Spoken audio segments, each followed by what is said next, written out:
Bismillahirrahmanirrahim. Assalamualaikum warahmatullahi wabarakatuh. Alhamdulillahirabbil alamin wal aqibatu lil muttaqin wala udwana illa 'alal zalimin. Asyhadu an la ilaha illallah wahdahu la syarikalah wa asyhadu anna Muhammadan 'abduhu wa rasuluh sallallahu alaihi wasallam la nabiyya ba'dah.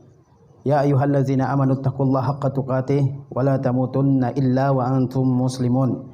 Ya ayyuhan nasu u'budu rabbakumul ladzi khalaqakum min nafsin wahidah wa khalaqa minha zawjaha wa batha minhuma rijalan katsiran wa nisaa'a wattaqullaha allazi tasaaluna bihi wal arham innallaha kana 'alaikum raqiba.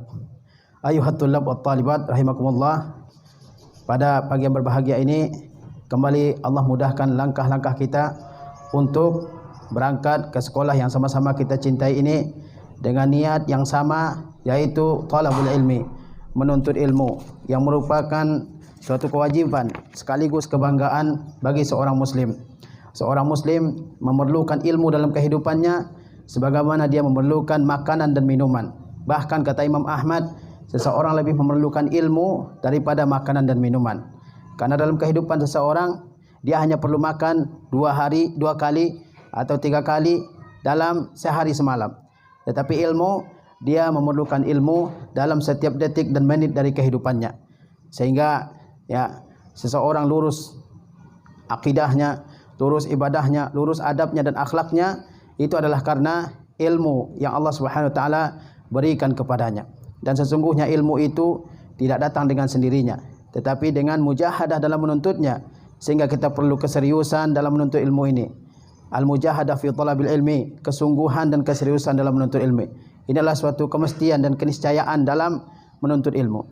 Kemudian salawat beserta salam senantiasa kita sanjungkan kepada Nabi kita yang mulia Muhammad sallallahu alaihi wasallam, yang telah berjuang dengan sekuat kemampuan yang beliau miliki untuk mengeluarkan manusia, segenap manusia, dari kegelapan yang meliputi alam semesta pada saat itu, menuju terangnya cahaya iman dan tauhid yang sampai hari ini masih kita rasakan pengaruh, efek dan hasil dari perjuangan Rasulullah SAW tersebut.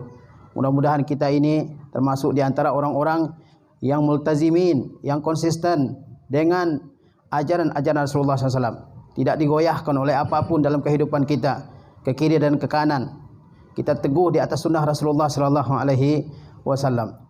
Para santri dan santriwati yang dirahmati oleh Allah Subhanahu wa taala, tema apel tausiah yang Ustaz akan sampaikan pada pagi hari ini adalah wujubu ittiba'i sunnatin Nabi sallallahu alaihi wasallam, yaitu kewajiban kita sebagai umat Nabi Muhammad sallallahu alaihi wasallam untuk mengikuti sunnah Rasulullah sallallahu alaihi wasallam di dalam kehidupan kita.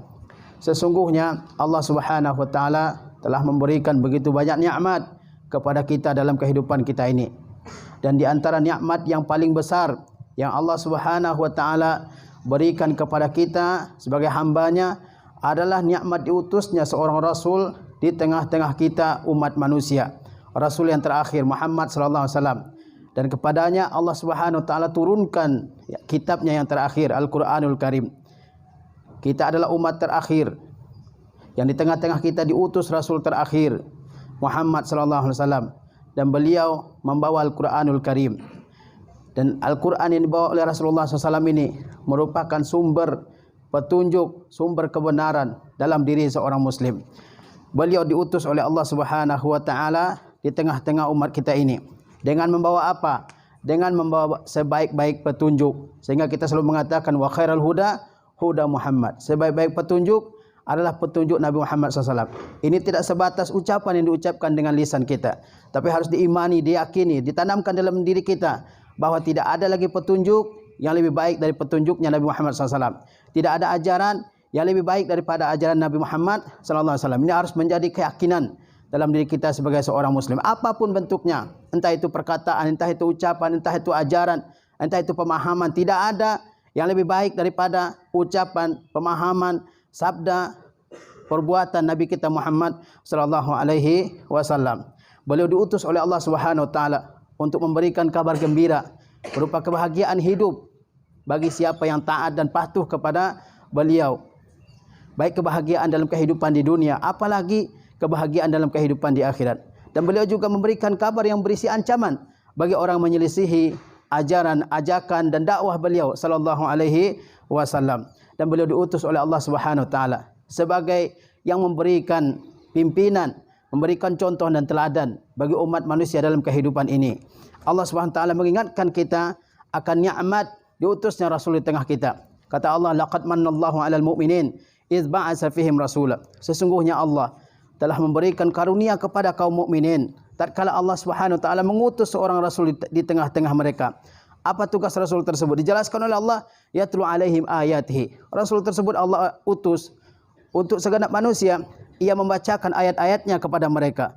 Wa yuzakkihim, dan dia membersihkan diri mereka dari noda syirik, dari noda khurafat, dari noda penyimpangan dan kesesatan yang menghinggapi manusia dalam waktu yang sangat lama. Wa yu'allimuhumul kitaba wal hikmah, dan dia ajarkan kepada mereka Alkitab, yaitu Al-Quranul Karim, dan Al-Hikmah, yaitu sunnah Rasulullah SAW. Wa in kanu min qablu lafi dhalalim mubin. Dan manusia sebelum diutusnya Rasul ini benar-benar berada di atas kesesatan yang nyata. Lihatlah bagaimana kehidupan jahiliyah. Semua bentuk kesesatan, segala bentuk kerusakan, seluruh bentuk penyimpangan mereka lakukan semuanya. Mungkin kita sudah belajar bagaimana al-hayatul jahiliyah, kehidupan jahiliyah. Di tengah-tengah masyarakat jahiliyah tersebutlah, bukan hanya masyarakat jahiliyah Arab, semuanya waktu itu dunia tenggelam dalam kesirikan, dalam kebodohan, dan Allah mengutus Rasul di tengah mereka. Allah Subhanahu wa taala telah meninggikan kedudukan Rasulnya yang mulia Muhammad SAW dan memerintahkan kita selaku umatnya untuk senantiasa mengikuti, meneladani dan mencontoh Rasul SAW. Bahkan Allah Subhanahu wa taala menyandingkan, menggandengkan ketaatan kepada Rasulnya dengan ketaatan kepada Allah Subhanahu wa taala. Ini menunjukkan agungnya ketaatan terhadap Rasulullah SAW. Allah berfirman, ya ayyuhallazina amanu atiiullah wa atiiur rasul wa ulil amri minkum. Wahai orang-orang yang beriman, taatlah kalian semua kepada Allah, taatlah kalian semua kepada Rasul, dan taatilah ulil amri di antara kalian. Fa in tanaza'tum fi syai' farudduhu ila Allahi wa Rasul. Jika kalian berselisih mengenai sesuatu, maka kembalikan kepada Allah, yakni kembalikan kepada kitabullah Al-Qur'anul Karim. Cari penyelesaiannya dalam Al-Qur'anul Karim. War Rasul, dan cari penyelesaian masalah yang kalian perselisihkan tersebut dalam sunnah Rasulullah SAW. Para sahabat di zaman Rasulullah SAW masih hidup, ketika mereka berselisih mengenai suatu hal, mereka kembali kepada Rasulullah menanyakan bagaimana kejelasan masalah yang mereka perselisihkan.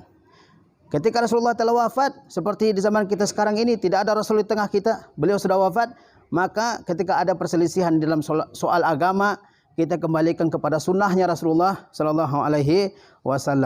Kemudian kata Allah, in kuntum tu'minuna billahi wal yaumil akhir. Jika kalian benar-benar mengatakan bahwa kita beriman kepada Allah dan kepada hari akhir. Kemudian dalam ayat yang lain Allah berfirman, wa may yuti'ir rasul faqad ata Allah. Barang siapa yang taat kepada Rasul, sejatinya dia taat kepada Allah. Wa man tawalla fama arsalnaka alaihim hafiza.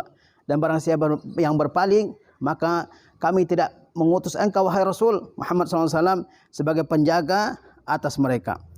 Barang siapa yang taat kepada Rasul, maka Allah Subhanahu wa taala akan melimpahkan rahmatnya dan karunia-Nya kepadanya. Sebagaimana Allah berfirman, wa aqimus shalah wa atuz zakah wa atiur rasul la'allakum turhamun. Tegakkanlah oleh kalian salat. Wa atuz zakah, keluarkan oleh kalian zakat kalau memang sudah ada yang harus dikeluarkan zakatnya. Kemudian wa atiur rasul, dan taatilah oleh kalian Rasul. Apa balasannya? La'allakum turhamun, pasti kalian semua diberi rahmat oleh Allah Subhanahu wa taala. Ketaatan kepada Rasul adalah sebab kesuksesan, kemenangan orang dalam kehidupan ini.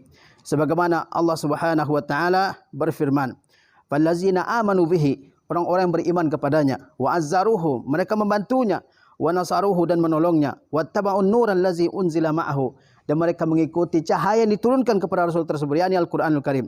"Ulaika humul muflihun", mereka itulah orang-orang yang beruntung. Orang yang membela Rasulullah, orang yang menolong ajaran Rasulullah SAW, mengimaninya, mengikutinya, mencontohnya, menteladaninya, kemudian mengikuti Al-Quran yang diturunkan kepada Rasulullah SAW ini.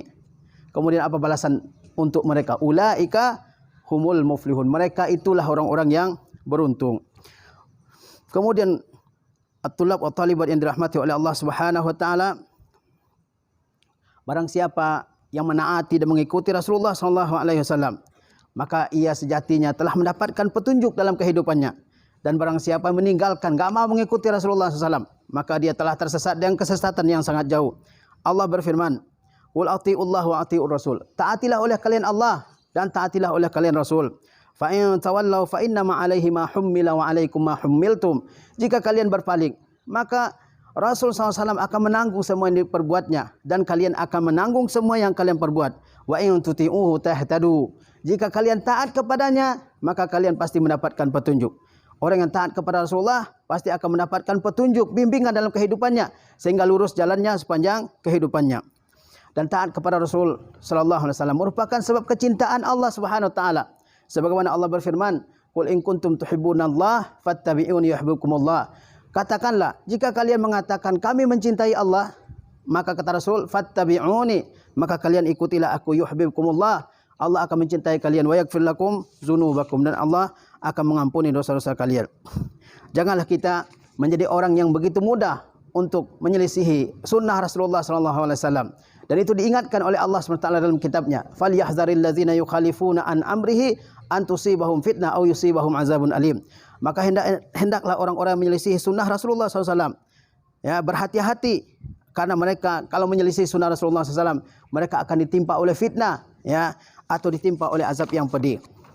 At-tulab wa talibat rahimakumullah. Dalam hadis-hadis Rasulullah SAW juga diterangkan begitu banyak, ya, diterangkan tentang kewajiban untuk menaati Rasulullah SAW. Di antaranya kata beliau, "Man ata'ani ata Allah." Barang siapa yang taat kepadaku, maka sesungguhnya dia taat kepada Allah Subhanahu wa taala. "Wa man asani faqad asallah." Barang siapa yang menentangku, kata Rasulullah, maka sesungguhnya dia menentang Allah Subhanahu wa taala. Kenapa? Karena Rasulullah sallallahu alaihi wasallam adalah seorang rasul yang diutus oleh Allah Subhanahu wa taala. Beliau tidak berbicara berasal dari diri beliau sendiri, tapi dari wahyu Allah Subhanahu wa taala. Maka ketaatan kepada Rasulullah itu artinya taat kepada Allah Subhanahu wa taala. Barang siapa yang taat kepadaku, maka sesungguhnya dia taat kepada Allah. Barang siapa yang menentangku, kata Rasulullah, maka sesungguhnya dia, ya, menentang Allah Subhanahu wa taala. Ketaatan kepada Rasulullah SAW disebutkan oleh beliau sebagai sebab masuk surga. Bayangkan, taat kepada Rasulullah SAW dalam perkara apa saja yang beliau perintahkan, itu merupakan sebab yang mengantarkan orang ke dalam surga. Kata Rasulullah, "Kullu ummati yadkhulunal jannah illa man aba." Semua umatku akan masuk surga semuanya, kecuali yang enggak mau. Para sahabat bertanya, para sahabat bertanya, "Wa man ya'ba?" Siapa yang enggan wahai Rasulullah masuk surga? Kata Rasulullah, "Man ata'ani dakhalal jannah wa man asani faqad aba." Barang siapa yang taat kepadaku, maka dia akan masuk surga, dan barang siapa yang menentangku, maka sungguhnya dia telah enggan. Dalam hadis ini Rasulullah SAW mengatakan semua umatnya, yakni semua umat yang menerima dakwah dan seruan Rasulullah SAW, semuanya akan masuk surga. Ya, cepat atau lambat semuanya akan masuk surga. Ya, kecuali yang enggak mau.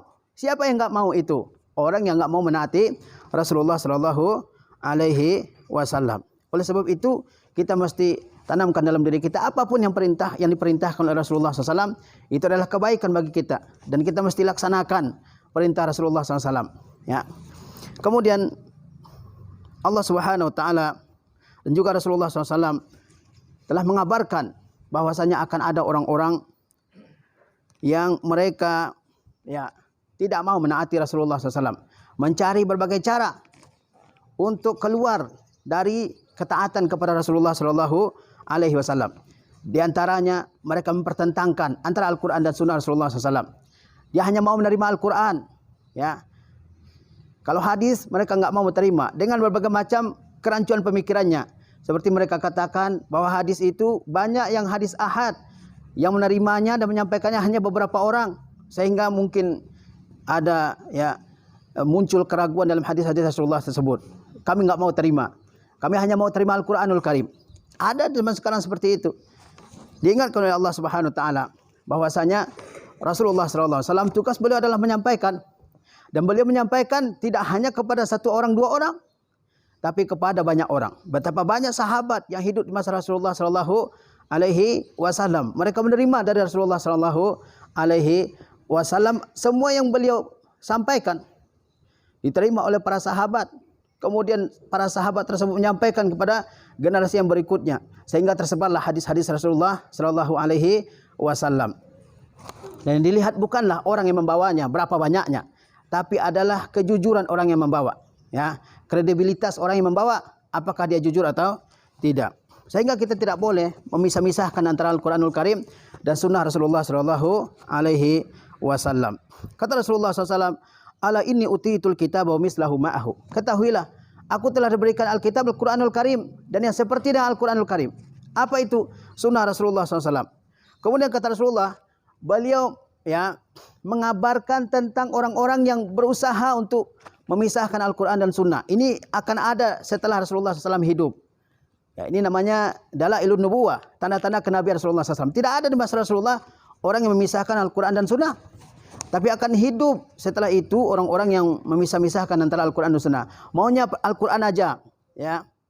Kalau Sunnah, ya dia enggak mau terima. Kata Rasulullah, ala yushiku rajulun syab'an ala arikatihi. Ketahuilah, hampir dekat waktu datangnya seorang laki-laki yang kenyang, yang bertelekan di atas sofanya. Yaqulu, dia mengatakan, alaikum bihadzal Qur'an. Ambillah oleh kalian Al-Quran ini. Fama wajadtum fihi min halal fa'ahillu. Apa yang kalian temukan dalam Quran adalah suatu hal yang halal, maka halalkan. Wa ma wajadtum fihi min haram faharrimu. Dan apa yang kalian dapati dalam Al-Quran diharamkan, maka haramkan. Ala la yahillu lakum lahmul himaril ahli. Sampai akhirnya di mana Rasulullah SAW mengingatkan bahwa akan ada orang yang nanti, kata Rasulullah SAW, hanya percaya kepada Al-Quran, tidak percaya kepada sunnah Rasulullah SAW. Dia katakan hadis Rasulullah hadis ahad, hanya berita beberapa orang, ya nggak bisa dipercayai. Kalau Al-Quran mutawatir, riwayat banyak orang, mereka hanya percaya itu. Kata Rasulullah SAW, itu adalah tanda-tanda orang yang menyesatkan. Ya. Jadi kita mesti mengingat ya hal seperti ini. Jangan sampai orang hanya percaya kepada Al-Quran, tidak percaya kepada sunnah Rasulullah SAW. Padahal Al-Quran maupun sunnah Rasulullah SAW semuanya berasal dari Allah Subhanahu wa Ta'ala. Ketika kita berdalil dengan Al-Quran, maka yang perlu dilihat adalah pemahamannya terhadap Al-Quran tersebut. Apakah benar atau tidak? Ya, karena mungkin orang berdalil dengan Al-Quran, tetapi pemahamannya tidak benar terhadap ayat tersebut. Tidak perlu diperiksa kebenaran ayat-ayat Al-Quran ini. Siapa yang menyampaikannya? Tidak, karena semuanya mutawatir. Tetapi ketika orang berdalil dengan hadis Rasulullah SAW, maka harus dilihat dua hal.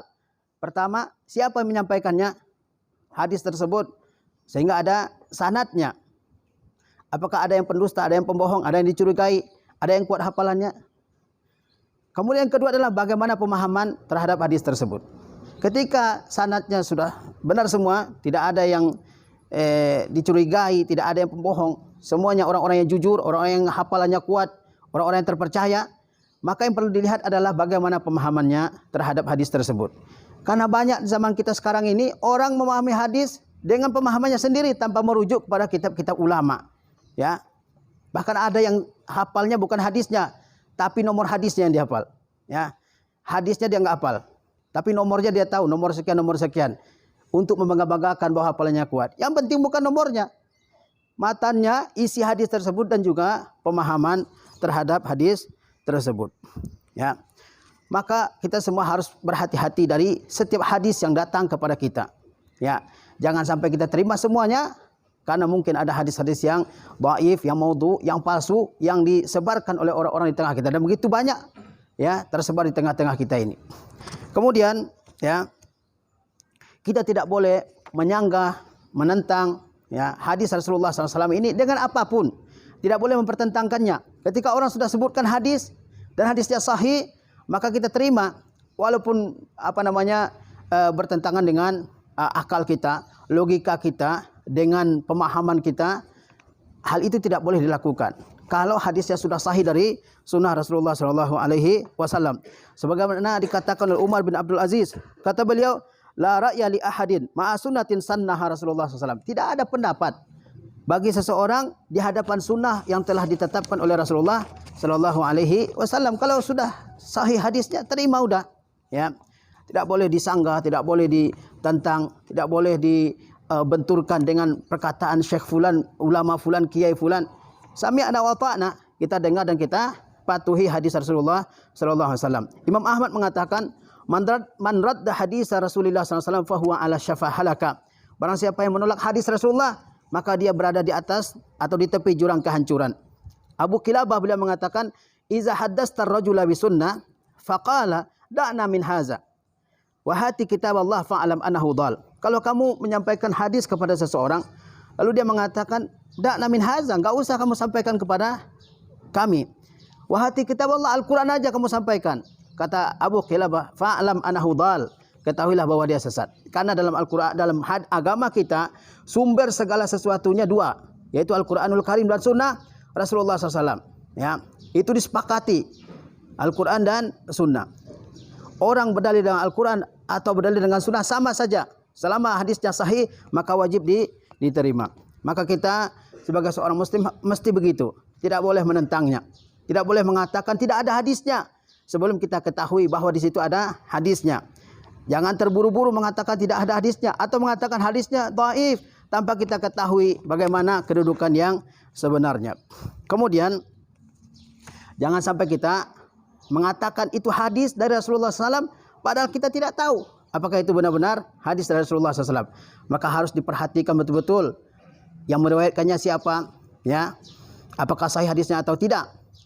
Karena kalau kita tahu itu hadis dhaif atau hadis palsu, kemudian kita sampaikan juga, maka kita termasuk di antara orang yang berdusta atas nama Rasulullah sallallahu alaihi wasallam. Kata Rasulullah, inna kaziban alayya laisa kakazibin ala ahadin. Berdusta atas namaku, kata Rasulullah, tidak sama dengan berdusta atas orang lain. Wa man kazaba alayya muta'ammidan falyatabawa maq'adahu minan nar. Barang siapa yang berdusta atas nama Rasulullah dengan sengaja, maka hendaklah dia persiapkan tempatnya dalam neraka. Jadi kita semua wajib mengimani bahwasanya Rasulullah SAW adalah orang yang diutus di tengah kita, membawa Al-Quranul Karim dan membawa sunnah Rasulullah SAW. Kemudian kita wajib mengimani bahwa petunjuk beliau adalah petunjuk yang paling baik.